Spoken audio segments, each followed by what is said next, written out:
tenin'andriamanitra solika vitaiza.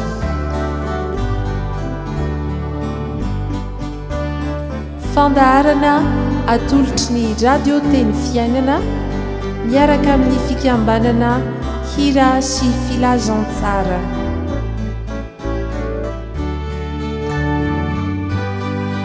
Fitarian-kevitra ho amin'ny fandiniana ny soratra masina isan'andro. Fa tsy menatra ny filazantsara ao fa herin'Andriamanitra ho famonjena izay rehetra mino izany. Ny tenin'Andriamanitra solika fitaiza.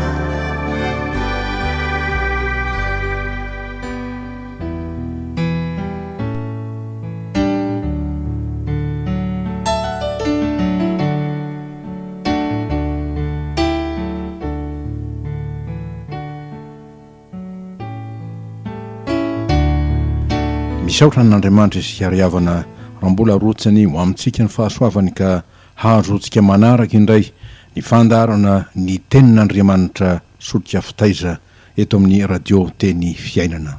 Dia hitondra famelombelomana ho an'ny fiainantsika sy fampaherezana ny finoantsika ny fanarahana ity fandaharana ity. Fa taona ankasitrahana no omeny tompontsika araka ny loha FDB izay voalahatra ho mpanjinitsika.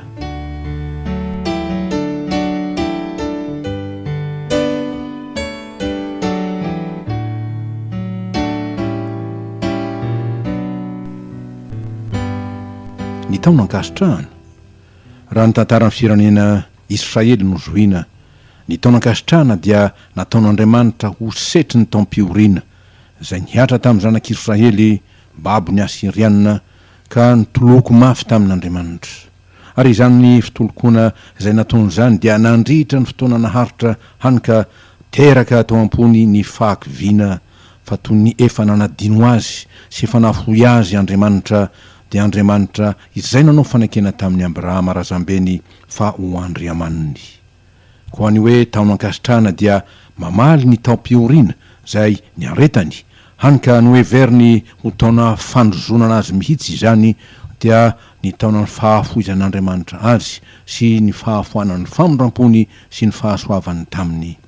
Fa tsy nambinina tamin'ny nataon'ny Israely satria ny tanan'Andriamanitra tsy nomba azy na nitahy azy intsony na niaro azy tamin'ny fahavalony. Ary raha tonga teo amin'ny aza zany tanan'Andriamanitra zany dia ny hanafay azy sy kapoka azy no ny fahadisoana be vava izay nataony dia izy nahafoy an'Andriamanitra vato lampifamonjena azy ary nanakalo azy tamin'ny Andriamanitra izy tamin'ny Andriamanitra hafa izay tsy nandidiny azy. Ka nitenenany taminy manao hoe ampandehanan'i Jehovah aminao ny ozona dia horozy fampitahorana amin'izay rehetra ataon'ny tananao, mandra-paharinganao sy mandra-pahalaninao faingana no ny faratsy ny nataonao tamin'ny nahafoizanao ahy. Deutéronome 7:20. Lalina indrindra tokoa ny fahakivian'ny Israely, olon'Andriamanitra, firenenany fidiny. Fa inona tokoa moa rehefa tsy misy intsony ny toky faharana na ny andro iankinana, iza tokoa no mbola azo iantsapazana sy fikirana. Dia tsarono marina indrindra tamin'izany ny tendry izay navalon'ireo mpianatra Jesosy raha nantany azy ireo ny tompo. No ireo olona maro izay nino azy nefa voalaza fa niemotra ka tsy niara nandeha tamin'ny intsony. Hoy Jesosy, ianareo koa va mba te hiala? Ary Simona Petera namaly azy hoe, Tompo, ankany amin'iza moa izahay? Ianao no manana ny teny fiainana mandrakizay, ary izahay mino ka mahalala fa hianao no ilay Mesia an'Andriamanitra, zany hoe tsy misy hafa. Jaona toko fa 9:9 ka hatramin'ny 7:9.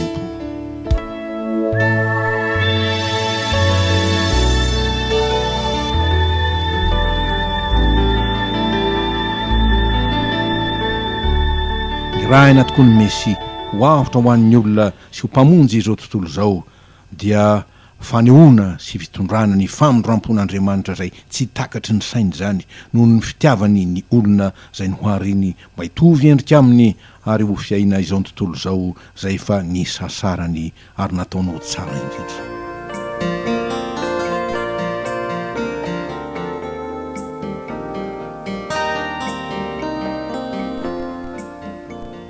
toky mpamonjena izany no omen'andriamanitra amin'ny nandrany mesiny ary izany dia araky ny teny manao hoe ny fanahin'i Jehovah tompo nato amiko izy satria Jehovah efa nanofotra hitoroteny so mahafaly amin'ny mpandefitra efa naniraka sitrana ny torotoro fo izy dia ireo fo voaratra sy nampahoriana ela ary hitory fanafahana amin'ny babo sy hamoaka ny eo an-tranomaizina ho amin'ny mazava hitory taona ankasitrahan'i Jehovah sy andro famalian'Andriamanitsika ampionina ny malahelo rehetra. Isaia 40:2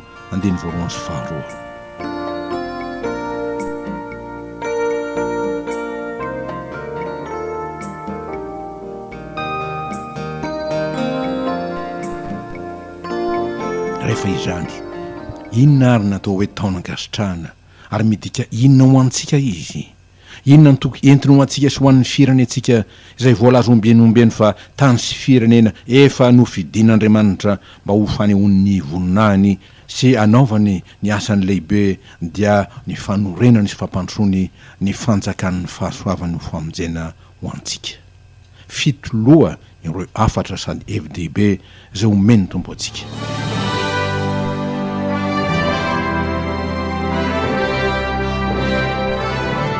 Ny afatra voalohany izay omeny dia ny fampaherezana antsika mba tsy ho kivy fa hoy izy nahoana no miteny ianao ry Jakoba o ary milaza ianao ry Israely o miafina tsy hitan'i Jehovah ny lalako ary mielona tsy hitan'Andriamanitra ny rariny tokony ho ahy tsy fantatrao va tsy efa renao va fa Andriamanitra mandrakizay Jehovah izay namorona ny farany tany tsy mba mety ho reraka na sasatra izy tsy takatry ny saina ny fahalalany mampahatanjaka ny reraka izy ary zay kely hery dia omeny hery be. Isaia 40:7-7 fa hoy ziona Jehovah efa nafoy ahy ary ny tompoko efa nanadino ahy mety manadino ny zanany minono va ny vehivavy ka tsy hamindra fo amin'ny zanaka naloko ny kibony eny mety manadino ihany izy fa izaho kosa tsy mba manadino anao indro efa vitako tomboka vatsy eo ampelantanako hianao ary ny mandanao dia eo anatrehako mandraka riva ta mifaingana ny zanakao ary izay nanimba sy nandravanao dia miala aminao. Isaia 7:7 ary noho izany dia mihobiry lanitra ary mifaliry tany ka velomy ny hoby ry tendrombohitra fa Jehovah efa nampionina ny olony sy mamindra fo amin'ny olony mahantra. Isaia 7:7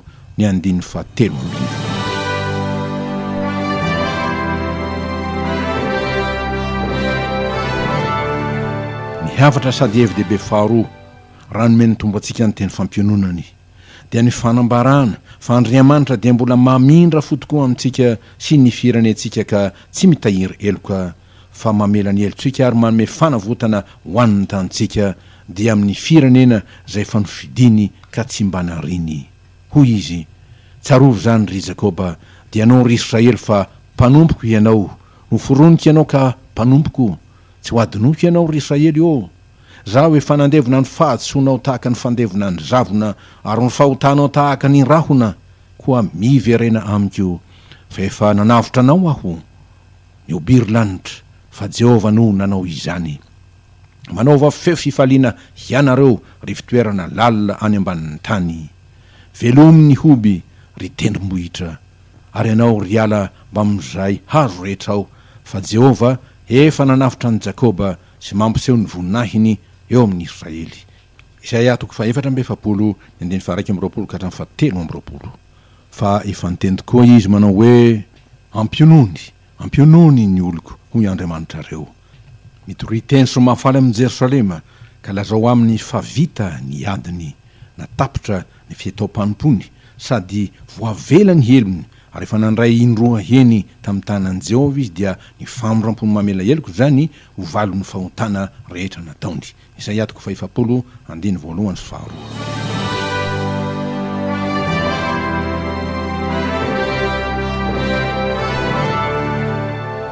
ny afatra sady evi-dehibe fahatelo entiny taona ankasitrahana dia ny fanavozan'Andriamanitra ny fanekeny amin'ny olony ary dia miantso azy izy ka manao hoe amin'ny anaran'ny tompo ianareo rehetra izay mangetaeta mankanesa amin'ny rano. Ary ianareo zay tsy manam-bola avia mividika homana, eny avia mivididy vaisironony nefa tsy am-bola na amikarena. Nahoana ianareo ny mandany vola am'izay tsy anina ary nivokatry ny fisasarana anareo am'izay tsy mahavoky? Miaino dia miaino ahy ka hano izay tsara, dia aoka iravoravo amin'ny matavy ny fanahinareo. Atongilany ny sofinareo ka mankanesa ty amiko. Miainoa dia ho vavolombelona ny fanahinareo, ary anao fanekena mandrakizay aminareo aho dia ny fanondrampo mahatoky nampanantenaina any Davida. Isaia 5:5 ny 1 ka hatramin'ny 7.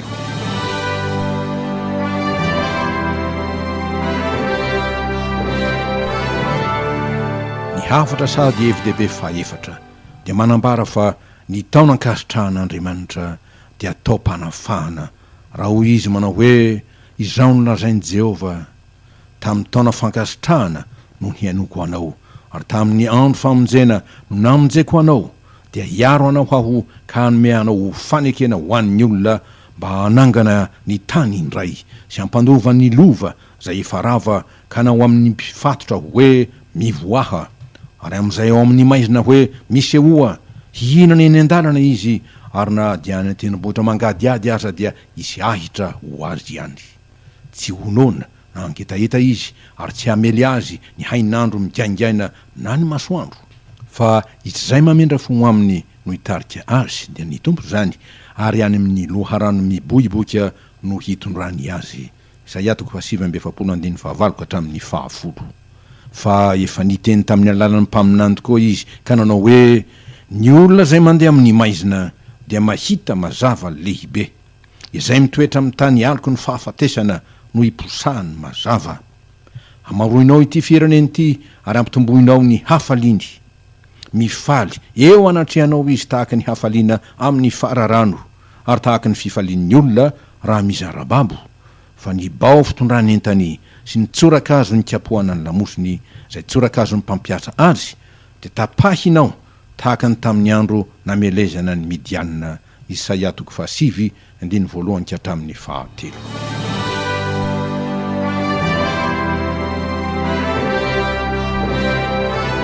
Ny afatra sady FDB 5 dia nitoky zay omen'Andriamanitra fa ampijoro ny olona izy sy ny fireneny raha teo zay efa rava. Hoy ny teniny, ko atsangana ny efa rava hatrin'ny fony fahagola, ary amboarina ny efa lao hatramin'ny fahiny, dia ho avaozony indray ny tanàna rava zay falao hatramin'ny taranaka lasa ela. Isaia 1:4. Ary dia hoy izy, fa indro izao mahary lanitra vaovao sy tany vaovao, ka dia tsy ho tsarovana intsony ny taloha na homby ao an-tsaina kory aza. Fa mifalikiosa sy miravoravo mandrakizay, satria mahary zany aho. Fa indro mahary an Jerosalema ho fifaliana aho, ary ny olony ho firavoravona. Dia ho faly am Jerosalema aho, ho ny tompo zany, sy ho ravoravo amin'ny oloko, ary ny feo mitomany tsy ho rehany intsony na ny feo mitaraina. Ary na dia ny zaza minono aza dia tsy ho fohy andro, ary tsisy antom-panahy zay tsy nahatapitra ny androny, fa mbola zatovy ihany zay maty na dia efa 100 taona aza, ary ny mpanota aza dia hahatratra 100 taona vao zonona, na koa hoe ary ny mpanota zay mahatratra 100 taona ihany dia atao hoe voaozona. Milahatra famindrampo lehibe zany ary fitahina. Isaia 5:5 ka hatramin'ny 7.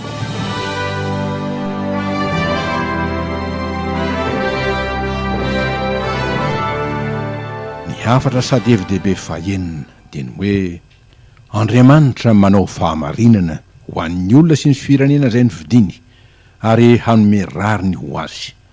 Fa efa voalaza hoe amin'ny anaran'ny tompo ny andro soa ny fanapahana sy ny fiadanana, dia tsy hanapahataperana eo amin'ny seza fiandrianany Davida sy ny fanjakany, mba hampiorenana sy hampitoerana azy amin'ny rariny sy ny hitsiny hatramin'izao ka ho mandrakizay.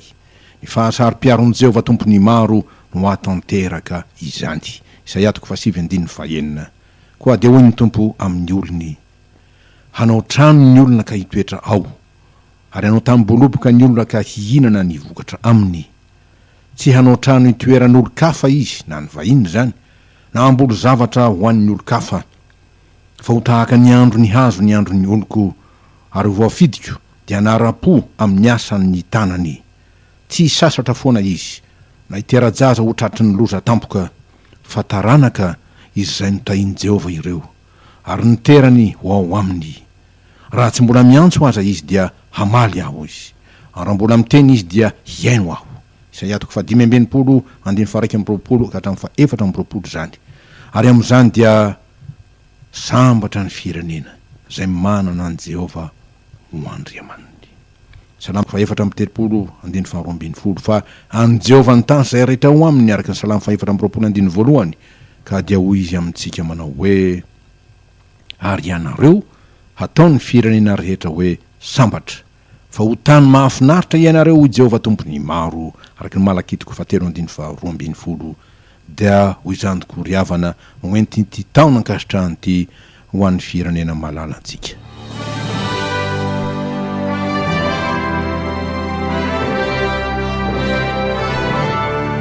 Ary ny fahafito farany ho feny zany rehetra izany zay voalaza teo moa dia reo teny mesianika indrindraindrindra zay nampanambarana ny Isaia mpaminany ho feny zany dia indro fa efa tonga tokoa ny Mesian'Andriamanitra dia Jesosy Kristy tompo zay mbola miteny amintsika ary mbola miteny mandrakariva manao hoe fiadanana no avelako anareo, ny fiadanako no omeko anareo.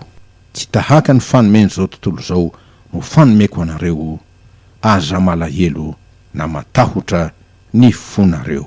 Jalona toko 4:17 dia ho amintsika rehetra tokoa ny ho an'ny firenentsika ny fiadanan'Andriamanitra taona ankasitrahany Jehova ao amin'ny anaran'i Jesosy Kristy tompo sady mpamonjy antsika. Amen.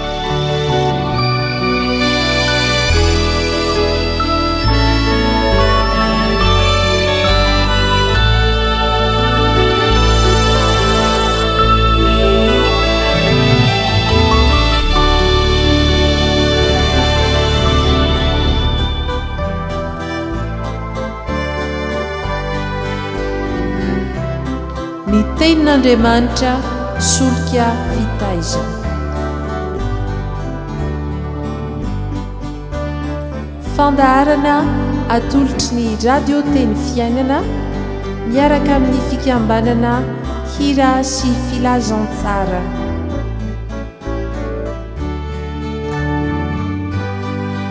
Fitarian-kevitra ho amin'ny fandiniana ny soratra masina isan'andro. Fa tsy menatra ny filazantsara ao fa herin'Andriamanitra ho famonjena izay rehetra mino izany. Ny tenin'Andriamanitra solika fitaizana.